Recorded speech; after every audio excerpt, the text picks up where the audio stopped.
Notre rythme de vie est bien plus intense aujourd'hui qu'il y a quelques années. Personne ne peut éviter le stress et la tension au quotidien. Dans notre société moderne placée sous le signe de la performance, le stress fait partie du quotidien de nombreuses personnes. C'est le résultat d'un rapport actuel sur le stress réalisé sur plus de 17 000 personnes en Allemagne. Dans ces conditions, comment rester calme et détendu malgré le stress? L'Organisation mondiale de la santé, l'OMS, produit des études sur le stress qui montrent qu'il s'agit d'une question majeure, valable sur tous les continents. Qui est concerné? En un mot, tout le monde. L'ouvrier tout autant que le cadre, l'étudiant tout autant que les inactifs. Chacun à son niveau présente des signes de fatigue et de tension générés par le stress. Les dommages collatéraux peuvent être importants lorsque l'on vit avec une pression parfois quotidienne ou permanente. Tout le monde n'a peut-être pas la chance de pouvoir décompresser. Dans le milieu sportif aussi, on retrouve ce phénomène de pression et de stress. Les causes en sont diverses. Une vie trépidante, remplie d'activités et obligations diverses et variées conduisent souvent à une pression énorme. Une vie professionnelle parfois ennuyeuse ou inexistante, notre dépendance aux nouveaux moyens de communication, smartphone, internet, email, n'encourage pas systématiquement à la détente. De nombreux experts conseillent vivement de réorganiser sa vie personnelle et professionnelle lorsque le stress est trop important ou difficile à vivre. Mais nous savons tous que ceci n'est pas si simple au quotidien. Le docteur Anke Ertan, spécialiste de la médecine préventive, étudie depuis des années comment gérer efficacement le stress et ses effets en préconisant des micronutriments. Le docteur Anke Ertan est pionnière dans le domaine de la médecine préventive. Depuis 2004, elle a développé des travaux de recherche sur les symptômes et les dommages collatéraux provoqués par le stress. Le Dr Ertan constate une hausse significative du nombre de patients développant un stress. Les patients se plaignent de maux comme un état d'agitation accru, des troubles du sommeil persistants et une concentration affaiblie. Ces patients sont des personnes soumises à une forte pression dans leur vie professionnelle, comme les managers ou même les femmes au foyer. Le Dr Ertan constate aussi que les sportifs sont touchés par la pression qu'exerce le stress. En effet, le stress contrarie la performance. C'est pourquoi le Dr Ertan met l'accent sur la prise des compléments alimentaires pour lutter contre le stress. Depuis plusieurs années, elle obtient de très bons résultats en prescrivant des micronutriments. Et maintenant, j'ai le plaisir d'accueillir le Dr Anke Ertan sur le plateau. Bonjour. Bonjour. Que se passe-t-il exactement dans mon corps quand je suis vraiment stressé? Imaginez votre corps et que chaque cellule de celui-ci est comme une centrale. Ainsi, cette centrale produit de l'énergie, mais pendant la production d'énergie, des toxines sont libérées. Ces toxines sont appelées radicaux libres. Oh, ça a l'air dangereux. Oui, ça l'est en effet. En temps normal, ces radicaux libres peuvent être très bien neutralisés.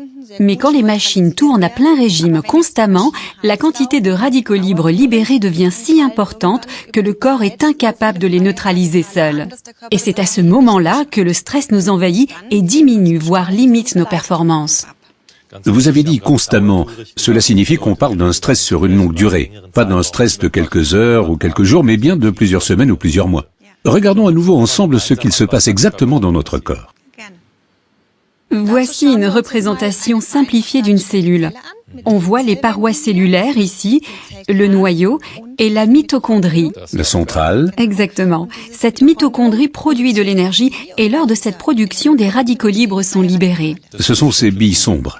Oui, et ceux-ci sont normalement captés par les antioxydants.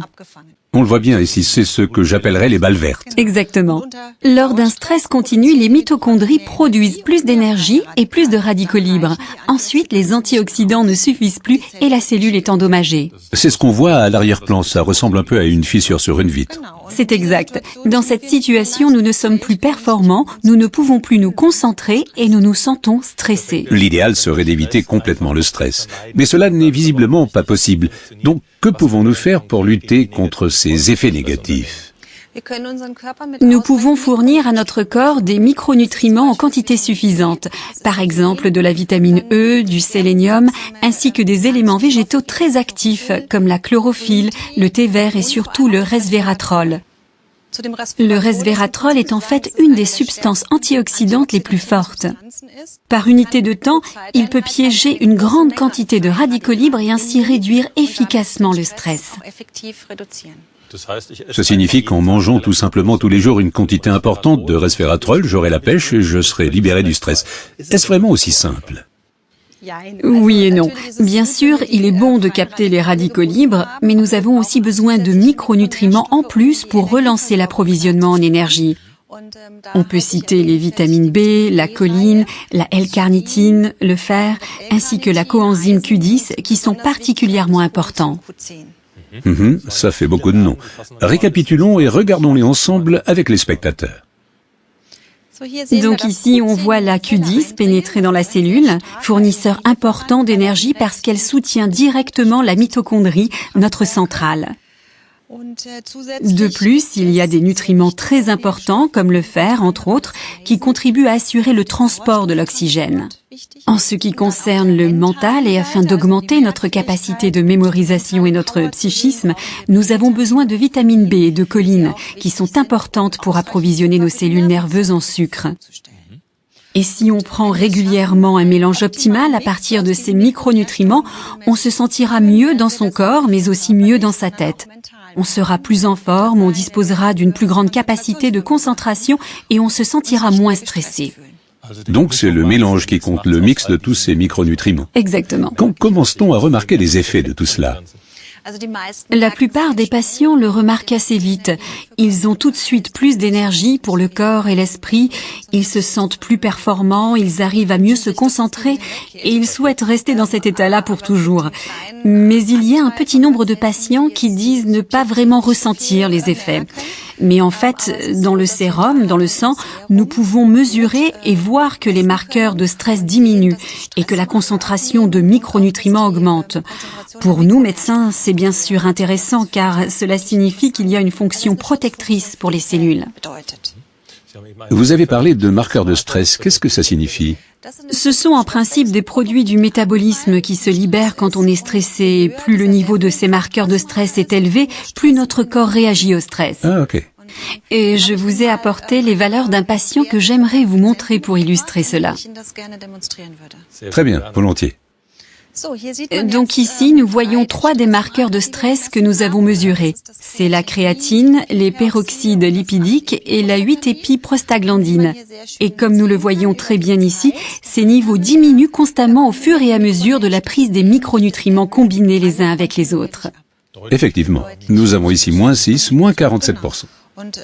Et c'est finalement le plus important parce qu'ainsi nous pouvons prouver que le corps a moins de stress. Donc en résumé, ce n'est pas qu'un sentiment de bien-être, les preuves sont là. Oui, c'est tout à fait ça. Et il y a un effet supplémentaire. Nous pouvons le regarder ensemble à l'aide des valeurs concernant mon patient. Finalement, le niveau de stress a baissé et la concentration des micronutriments dans le sérum du sang a aussi augmenté. Nous pouvons constater que nous redevenons plus performants, ce qui est très important. Donc si j'ai bien compris, pour simplifier, plus de performance et moins de stress. Oui, on peut le dire comme ça. Il est donc clair que nous ne pouvons pas complètement éviter le stress à notre époque, mais nous savons maintenant exactement quels sont les micronutriments à prendre pour en combattre les effets négatifs.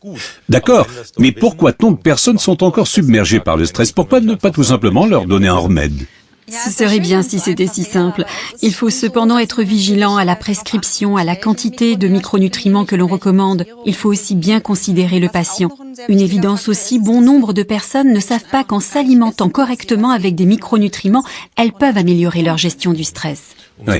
Je vous remercie donc d'être venu nous expliquer votre travail et le fonctionnement des micronutriments. Merci beaucoup, Dr Ertan. C'est moi. Mesdames et messieurs, grâce au Dr Ertan, nous voilà un peu plus aguerris pour connaître le stress et son fonctionnement et ainsi mieux le gérer. Merci beaucoup et à très bientôt.